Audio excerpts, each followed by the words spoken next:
Oh, good morning, good afternoon, welcome. I'm very pleased to be joined by Vincent Designolle, who is the Hydrogen Director of Vallourec New Energies. So welcome, Vincent. Hi, everyone. How you doing? Hello, Nadim. So you're obviously a supporter of the World Hydrogen Week. I think you're a silver sponsor, so you're going to be there next week in Rotterdam, 9th to the 13th of October.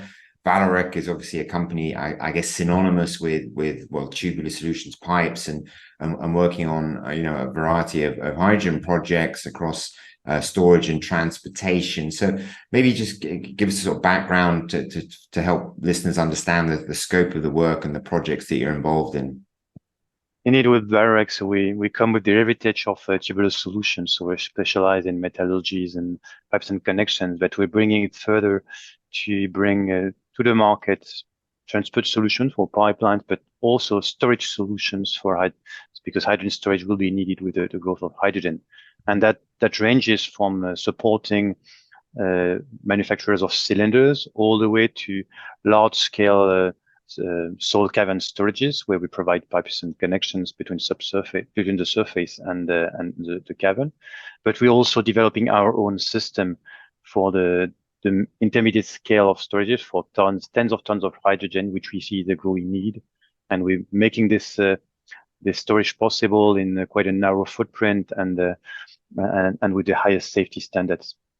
So those sort of smaller scale storage units are obviously sort of on site for industrial, I guess, consumers of hydrogen that obviously don't have a big footprint, but will need to maybe store some hydrogen on site. I guess if they're relying on a green hydrogen supply chain, it's due to do with maybe some variances in that supply.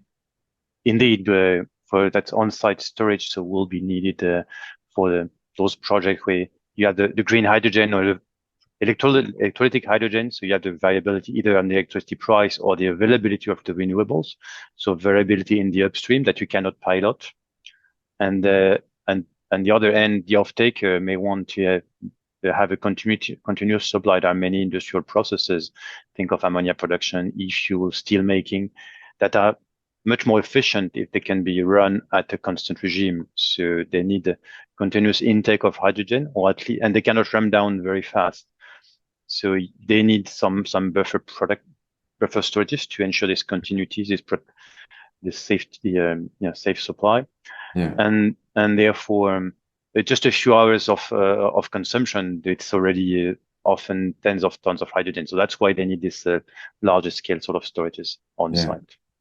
And the truly large scale, I think there's a nice diagram, I guess, behind you showing that maybe the access to the soil caverns and sort of the infrastructure and pipe work that needs to be laid for that. You're involved, I think, with some of the big projects, I think, in Europe.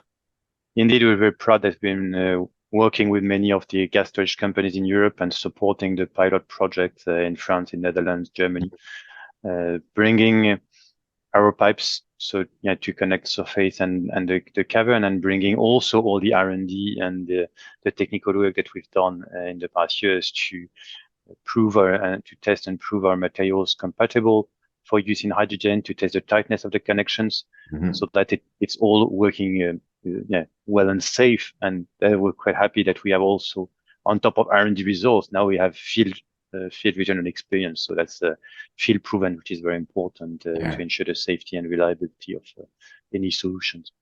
Yeah, and I guess a lot of previously your gas equipment was obviously designed for methane and natural gas, and obviously dealing with the smaller molecule of hydrogen. And also, have you had to develop some R&D solutions, I guess, around the embrittlement question, or how's your experience been with dealing with hydrogen?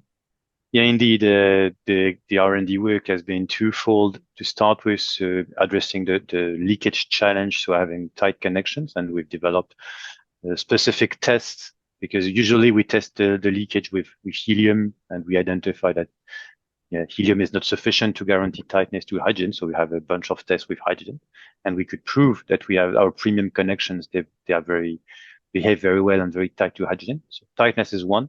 And the other topic, you're right, is about metallurgies and addressing the challenge of hydrogen embrittlement.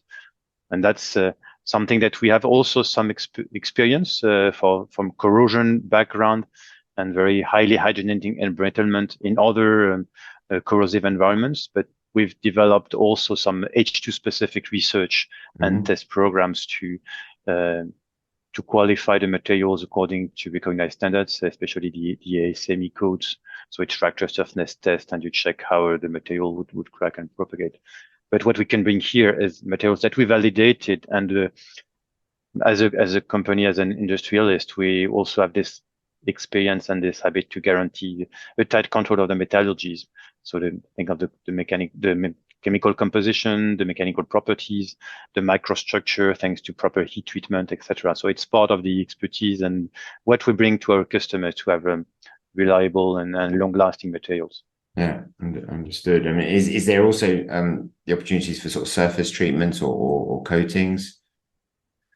Yeah, generally we provide carbon steels, and we think that with the proper metallurgies and controlled heat treatment, that could that should deliver the required performance. The issue with coatings is that it sooner or later the hydrogen will permeate to the coating, so you'll end up having the same sort of issue. So better have a material that resists hydrogen from day one, and that's what we're bringing. So we've no need of the coating. Yeah, perfect. Excellent. And in terms of the general vision from where you sit in terms of the development of the hydrogen industry, what are your sort of general observations? There's obviously been a certain amount of regulation. There's obviously more coming down in terms of the detail required to take some of the projects, I guess, into FID. What are some of your thoughts in general as we sit here in October 2023? Yeah, well, the challenge that we have is that we're building the upstream, downstream, and midstream at the same time. So it's not an easy task to have everything coincide and progress the same pace, and that could create some delay in FIDs, because the producer needs the commitment from the off-taker, and it all needs to have the economic visibility and the regulatory that goes with it, the regulatory environment that goes with it, plus then build the project. And we see that just the mere sequence of a project from feasibility all the way to FID and then construction, etc. It's several years. So quite a challenge when we see all the 2030 targets that we have in terms of hydrogen production and use. So anything that can be done to accelerate, be it from regulatory environment and the economics of the project and reaching FID, but also contributing to faster approval of the projects can help. And that's in the hydrogen storage solution that we're developing, for instance, that the angle is very much bringing the narrow footprint that make it possible in the layout of a site, but also the safety that makes it easier to in terms of safety profile, to get the permit, to get acceptance from the stakeholders. So it's our contribution to speeding up the processes. Understood. Well, very welcome in terms of your role, certainly in terms of helping to speed up the industry. And we look forward to meeting you indeed and your colleagues next week in Vallourec and learning more about the work that you're doing and the projects that you're involved in. So Vincent, it's been great chatting to you this morning, and I look forward to meeting you face to face next week. Great. Thank you very much, Nedim, and I look forward to being in Rotterdam next week and meeting many of you, and come and visit us at our booth. Excellent. Many thanks. Take care. Thank you. Cheers. Bye-bye.